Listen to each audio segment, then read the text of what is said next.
A warm welcome to everyone. We are going to discuss about the challenges faced by the women IAS officer.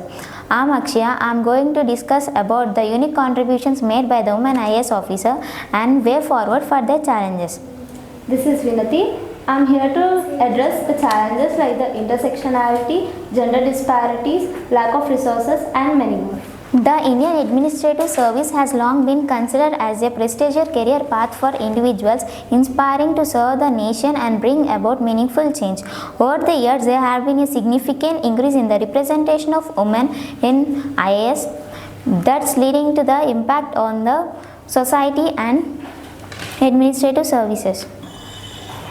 The first woman IAS officer is Anna Raja Malhotra, was appointed in the 1951 as the chairperson Nav Seva Port Trust for building India's first computerized port in Mumbai, and she was the first woman secretary to the Government of India. Unique contributions made by the women IAS officer. To begin with, the achievements of women of the IAS are noteworthy and inspiring. Their entry into the male-dominated society shattered the societal stereotypes and paved their way for greater gender inclusivity. The first woman IAS officer it is the Srimati Smita Sabharwal, appointed in the year 2014. She is recognized as the Officer of the People, the first ever woman IAS officer who held his position for Chief Minister. She functions as a Secretary of the Minister of Telangana and also Secretary of the Rural Water Supplies and Sanitation. And the next one, Srimati Aruna Sundar Rajan, batch in the year 1982. She has also served as a chairperson of Telecom Regulatory Authority of India, was liable for reshaping the telecom sector policies in India. Mrs. Sundar Rajan brought a significant change in the digital revolution of India by contributing to the domain of e-governance. And next one is Srimati Usha Pandey, batch in the year 1996. Her ability to strategically lead and negotiate and network stakeholders at the national and international levels reflects her proficiency in policy making. Now, let me invite my friend Vinati to discuss about the challenges faced by the women IAS officers. Thank you, Akshaya. So now let us get started with the challenges faced by women IAS officers. So here we have a list of them, like the double burden of family responsibilities, intersectionality, lack of representation and many more. Now let me get started with the first one, that is the double burden of family responsibilities. Usually women IAS officers are expected, not only the women IAS officers but all the women are expected to balance both their work life as well as traditional roles as wives and mothers at their home. This usually leads to the degradation in their career, and additional burdens of domestic responsibilities hampers the career growth. The to-be mothers are generally encouraged to leave their jobs for a period of time to take a break. This usually decreases both the development of the people as well as her career. Coming to intersectionality, it defines the gender disparities between women and men in different states and across different marginalized societies. The women who are from different marginalized societies are usually discouraged to be in this type of job and face a great gender gaps among the aspirants group. This leads to the withdrawal of them from aspiring and being a civil servant. Next comes the lack of representation at higher leadership positions. The share of women in top leadership positions in public administration is significantly lower compared to countries like Singapore, Australia, Sweden. If you check the statistics about this with an example, the first woman IAS officer was appointed in the year 1951.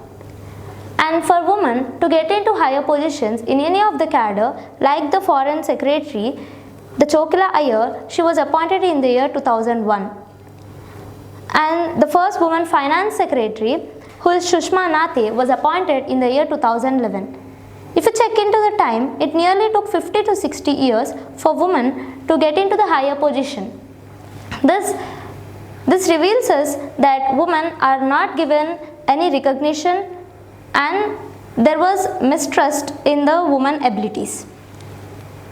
So if we discuss about the mistrust in the woman abilities, women are usually dedicated to soft departments like the welfare, education and people friendly and being close to the people.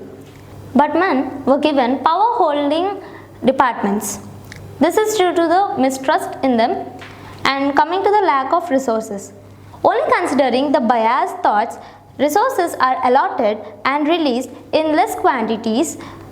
This usually gives negative impact. This usually gives the negative impact on the policies and development of the district. No recognition of excellence. Women officers are usually not recognized properly when they achieve anything in their department or in their work. This usually discourages them to work in a minimal way so that they are not interested in their work. Missed opportunities. This is the continuation of the no recognition point.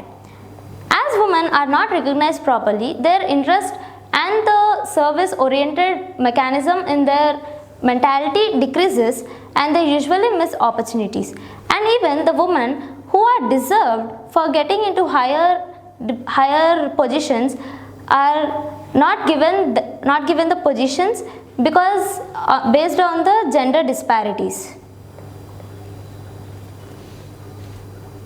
Next, public expectations and their acceptance. People don't really accept being governed by women due to the stereotypic mentalities they have inculcated in their minds since a long period of time. It is one of the biggest challenges for women officers to make people be flexible and supportive to them and get benefited from the government's policies. Last but not the least, political interference and transfers. The IAS officers at regional level usually are required to work in coordination with MPs and MLAs of their jurisdiction. Both of them are required to serve the common people by bringing development, welfare, peace and well-being in their jurisdiction.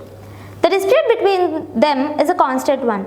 This is due to the difference in the opinion of aspects like being favorable to a certain section of the people or a group of people for giving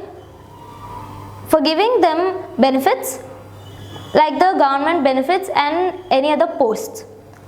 At the time when this debate comes to a threshold point, the officers are usually degraded in their position or transferred to any difficult terrain. The transfers for women are relatively tougher compared to men to manage. The political interference led to substantial insufficiency where the vital positions are not held by the best and efficient officers, and this leads to the decline in the institution and the development of the country. Now let's see the way forward mechanism for these challenges. Introduced policy reforms that actively promote gender diversity and equal opportunities within the civil services. This include reviewing and eliminating any discretionary requirement, rule and practice that hinder women's entry and advancement. Implementing gender-sensitive policies such as extended maternity leave, flexible work arrangements and support for the work-life balance can also foster a more inclusive work environment. The next one, mentoring leadership development. Establish mentoring programs and leadership development initiatives specially aimed at supporting women in the civil services, encouraging senior officials to mentor and guide aspiring women officers, providing them with opportunities to learn and grow within the bureaucracy. Next, promoting gender sensitization. Conduct regular gender sensitization workshops and training sections to all civil services to raise awareness about the gender bias, stereotypes and the importance of the gender equality. Next, breaking the glass ceiling. Actively work towards the breaking the glass ceiling that limits women's entry progression to top leadership positions.